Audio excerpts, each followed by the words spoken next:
1200 में फुल और 600 में हाफ। ये होली के पहले का रेट था। होली के दिन ये रेट जो है 2 गुना से 3 गुना से 4 गुना तक हो जाता है। बिहार सरकार को राजस्व का जबरदस्त नुकसान हो रहा है और शराब हालांकि बिहार में मिल ही जा रहा है।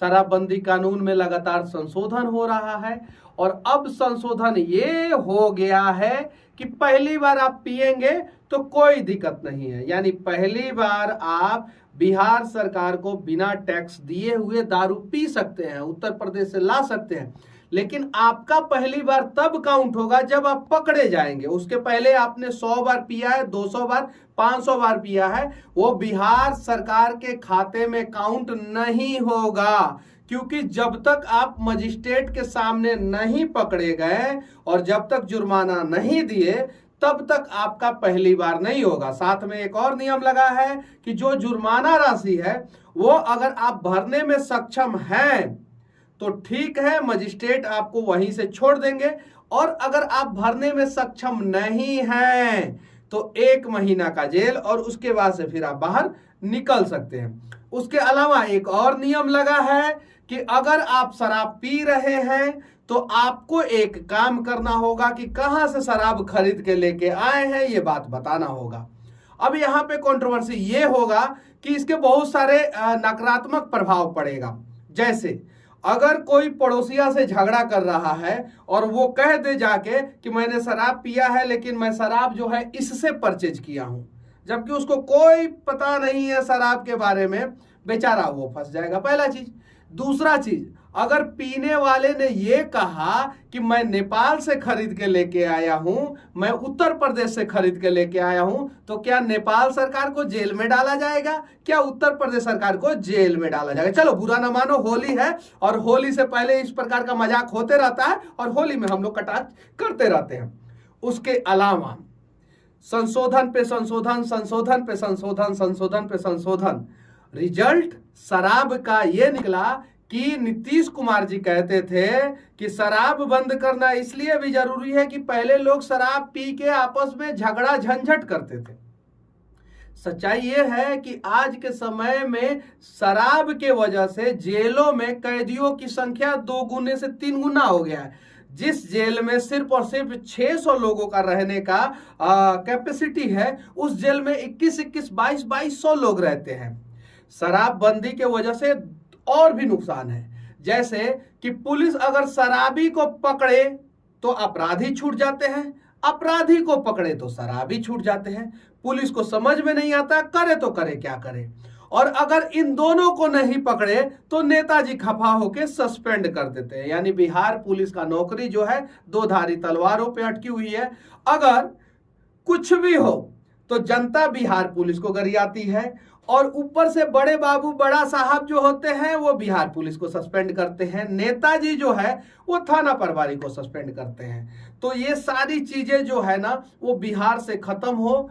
होलिका माई और होलिका भगवान और ये सारी चीजें जो है, इस प्रकार का विवादित कानून जो है वो बिहार से खत्म हो जाना चाहिए और कुछ अच्छा होना चाहिए। बिहार का मजाक जो है दूसरे राज्यों में लोग उड़ा रहे हैं, इस पे कुछ काम होना चाहिए।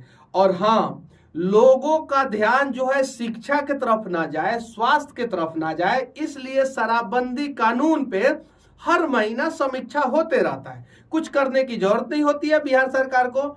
साल में 12 बार शराबबंदी कानून पे समीक्षा करना होता है और जब जब समीक्षा होता है तब तब मीडिया में ये खबर चलती है और वो खबर 20-25 दिन तक चलती है। जैसे खबर ठंडा हो जाता है 5 दिन के बाद सरकार फिर से एक बार समीक्षा कर लेता है। ये सारी चीजें हैं। उसके अलावा एक और चीज मैं बता देना चाहता हूं, 80% से ज्यादा बच्चे जो हैं वो बिहार में पास हो गए, बहुत बढ़िया तरह से पास हो गए। उसमें से बहुत सारे बच्चे जो है टॉप किए हैं, इंटरमीडिएट का रिजल्ट आ गया है। उसमें क्या विवादित है कि जितने भी बच्चे टॉप किए हैं, जो 1000 टॉपर हैं, 1000 ऊपर से लेकर नीचे तक 1000 टॉपर का लिस्ट आप निकाल के देख लीजिए, उसमें से एक भी बच्चा शायद से बिहार बोर्ड से नहीं पढ़ता होगा। वो सारे के सारे कोटा में बाहर जाके तैयारी करते हैं या दूसरे जगह पे बाहर जाके तैयारी करते हैं। सीबीएसई में उनका एडमिशन इसलिए भी नहीं हो पाता है क्योंकि उनका अटेंडेंस नहीं बन पाता है। इस वजह से वो बाहर जाके तैयारी करते हैं और बिहार बोर्ड में एडमिशन ले लेते हैं। प्रैक्टिकल के लिए पैसा देना पड़ता है, सबको पता है।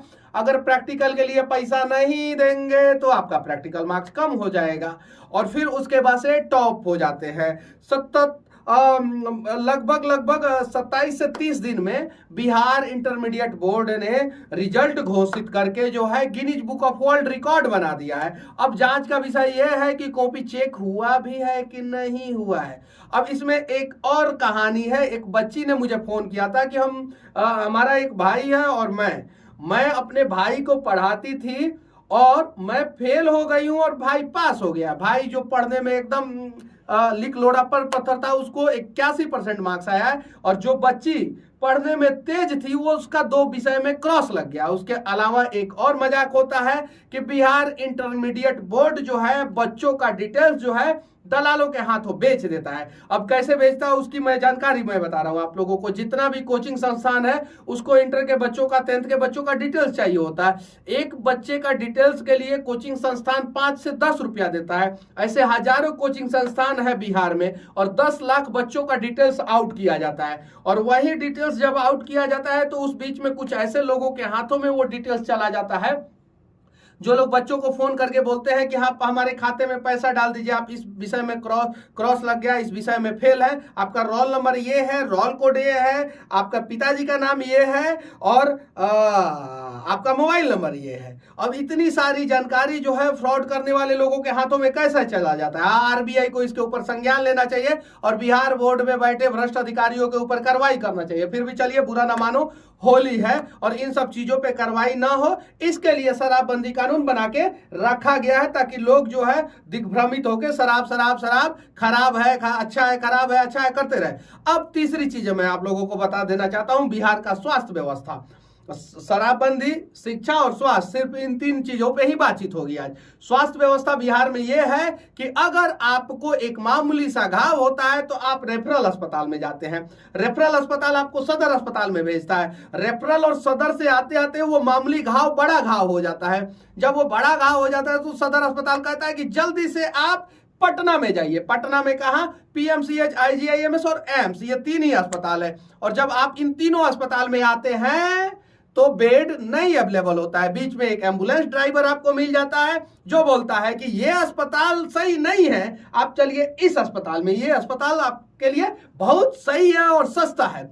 जब आप प्राइवेट अस्पताल में जाते हैं तो प्राइवेट अस्पताल आपके घाव को पहले कैंसर बनाता है। जब घाव कैंसर बन जाता है तो बोलता है कि अब हमसे इलाज नहीं होगा, क्योंकि घाव जब तक कैंसर बनता है तब तक आपका बैंक बैलेंस खाली हो गया रहता है। और उसके बाद से आप क्या करते हैं कि आप नेताजी को फोन करते हैं, नेताजी फोन नहीं उठाते हैं, फिर दौड़ धूप होता है, फिर पहले एम्स की तरफ भागते हैं, उसमें एडमिशन नहीं होता है, फिर आईजीआईएमएस उसमें नहीं होता है, फिर पीएमसीएच में आके जो है मरने के कगार पे मरीज जो है चला जाता है। एक आदमी का इलाज जहां रेफरल अस्पताल में हो जाना चाहिए था, वो रेफरल अस्पताल से सदर होते हुए, सरकारी होते हुए, पीएमसीएच, एम्स, आईजीआईएमएस होते हुए, प्राइवेट अस्पताल होते हुए वो मौत के कगार पे पहुंच जाता है। गलती से अगर अच्छा डॉक्टर मिल गया तो वो बच जाता है, वरना भगवान भरोसे। तो ये सारी चीजें लोगों को ना देखे, इसके लिए हर महीना शराबबंदी कानून पे समीक्षा होता रहता है। कभी कभी डीजीपी साहब भी बुड़की लगा लेते हैं, गंगा नदी में गहराई नाप के बता देते हैं कि इतना गहरा है, इतना गहरा है, इतना गहरा है। ये अपराध जो है इस वजह से नहीं हुआ है, इस वजह से हुआ है। और वो जो है मीडिया में 10-15 दिन चलता है। कभी कभी डीजीपी साहब दौड़ लगाते हैं और ज्यादा जोर से दौड़ लगाते हैं तो गिर जाते हैं, वो भी मीडिया में 15-20 दिन चलता है। कभी कभी सीएम महोदय हम लोग समझते हैं कि वो गलती करते हैं, नहीं, वो हम लोगों से बहुत ज्यादा चतुर हैं, उनको सब कुछ पता है। होली के पहले बहुत सारे लोग जहरीला शराब की वजह से मर गए थे, लगभग 25 लोग, गोपालगंज और भी बहुत सारे जगहों पे। तो ये घटना जो है विवाद का रूप ना ले, इसके वजह से सीएम साहब दौड़ते दौड़ते विधानसभा में आते हैं, स्पीकर महोदय को कहते हैं, माननीय चुप रहिए आप, चुप रहिए आप, चुप चुप चुप। उनको पता है कि अगर मैं ये काम कर दूंगा, ये एक्टिंग कर दूंगा तो क्या होगा, मीडिया में वो जहरीला शराब की वजह से जो मरे हैं वो बात दब जाएगा और मीडिया में सिर्फ और सिर्फ एक्सप्लेन होगा कि स्पीकर साहब को और सीएम साहब ने डाटा, स्पीकर साहब फ्लाइट पकड़ते हैं पटना एयरपोर्ट से, घिसापिटा एयरपोर्ट है, दिल्ली जाते हैं। दिल्ली में कान में बोला जाता है कि अभी सरकार में मलाई खाना जरूरी है। स्पीकर साहब फिर पटना आते हैं, कहते हैं कोई गलती नहीं हुआ है, मिसअंडरस्टैंडिंग हुआ था, हम नीतीश कुमार जी से संतुष्ट हैं। यही बात खत्म नहीं होती है, इसके बाद से शुरू होता है मुकेश सहनी के पार्टी